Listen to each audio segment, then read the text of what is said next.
more empowering, I guess, is the right way to express it. A way of empowering the community to be able to maximize the chances that they can get a result that will make a difference, as opposed to something that is very unsatisfying.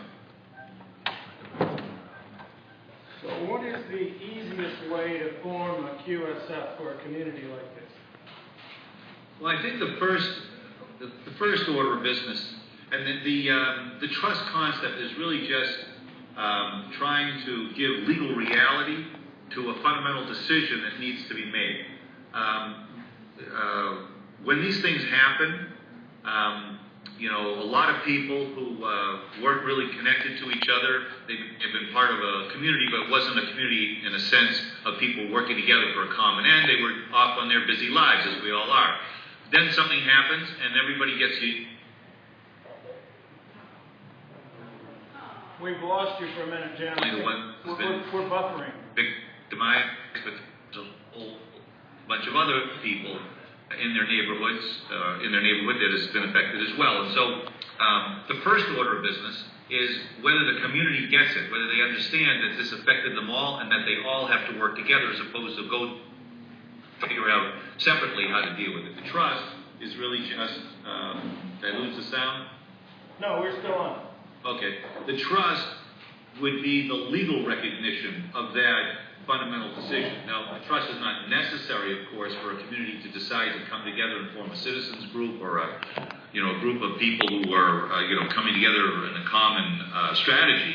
But the trust gives a legal entity that gives legal life to that decision. And it has all sorts of different kinds of benefits that just deciding to do it on your own without doing it through a legal entity provides. And we talk about that. But so the trust is really just the legal entity that allows people to come together legally and put all their claims together legally. And would you suggest that the Citizens Action Group take a vote and decide that they want to form a trust and then select a couple of people to go to a lawyer and actually file for a QSL? Yeah, you notice I kind of stay away from the word QSF, the phrase QSF, and I want to talk about that a little bit. I do like the word trust because a qualified settlement fund, which of course the trust is a qualified settlement fund, has lots of different ways that it can be used, and they're all, have their value.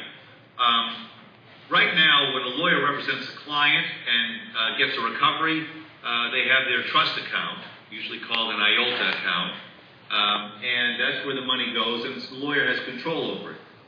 From a IRS standpoint, when the lawyer receives money into that account, that is considered constructive receipt from an IRS standpoint for the client, and so therefore the lawyer's normal trust account doesn't work. The QSF is another mechanism, a qualified settlement fund is another mechanism to collect that money.